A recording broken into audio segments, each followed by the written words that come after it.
കുത്തിയിരുന്ന് തിരുമ്പോന്നല്ലാട്ടോ, കൂർക്ക തല്ലി ഒതുക്കി എടുത്തതാണ്. ഉച്ചാകുമ്പോ ഇതെല്ലാം ഉണ്ടാക്കണം അമ്പലത്തിൽ പോയി വന്നിട്ട്. ഇതൊരു 30 വ്യാഴം എടുത്ത വീഡിയോ ആണ്. മുണ്ടക്കോട് കാര്യസാധ്യ പൂജ ഉണ്ടായിരുന്നു. തലനാള് ഇത്തിരി ലോങ് ട്രിപ്പ് ഉണ്ടായിരുന്നു. അതുകൊണ്ട് ഇപ്പൊ ഇന്ന് പോവാൻ പറ്റുന്ന കരുതിയല്ല. എന്നാലും ഞാൻ പണിയൊക്കെ വന്നിട്ട് ഒരുക്കാച്ചിട്ട് വേഗം പുറപ്പെട്ടാണ് കേട്ടോ. ഭഗവാനെ കണ്ടു തൊഴുതു, പ്രസാദമൊക്കെ എഴുതാ വീട്ടിലേക്ക് തിരിച്ചിട്ടുണ്ട്. എളുപ്പമായി പെട്ടെന്ന് കൂന് കറി വെച്ചേ. ഉള്ളിയും കുരുമുളകും അരച്ച് പൊടികളൊക്കെ ഇട്ട് കൂന് കുറച്ച് വെള്ളത്തിൽ അടച്ചു വേവിച്ച് വെളിച്ചെണ്ണ ഒറ്റിച്ചെടുത്തു. പിന്നെ കൂർക്കയും പയറും ഉപ്പേരിയാണെന്ന് ഇപ്പൊ രണ്ടാമത്. ഈ ഒരു കൂനുകറി ഉണ്ടെങ്കിൽ പിന്നെ രണ്ടാമത് വേണമെന്ന് ഒരു നിർബന്ധമില്ല. എത്ര സ്വാദാണ്. ഊണൊഴിക്കൽ കഴിഞ്ഞേക്ക് ഞങ്ങൾ പുറപ്പെട്ട് ഇറങ്ങിയിട്ടുണ്ട്.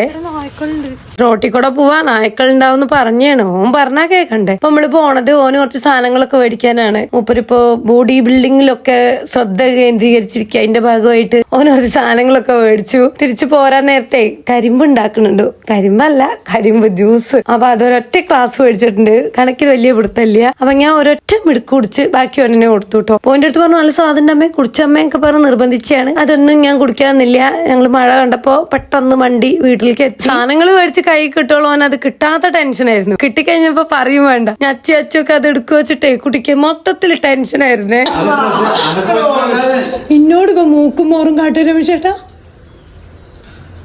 പറയും മനുഷ്യ. ഇപ്പം പറഞ്ഞിട്ട് കേൾക്കാൻ ഞാൻ എന്താ പൊട്ടനാ? അടയിലോക്കില്ലേ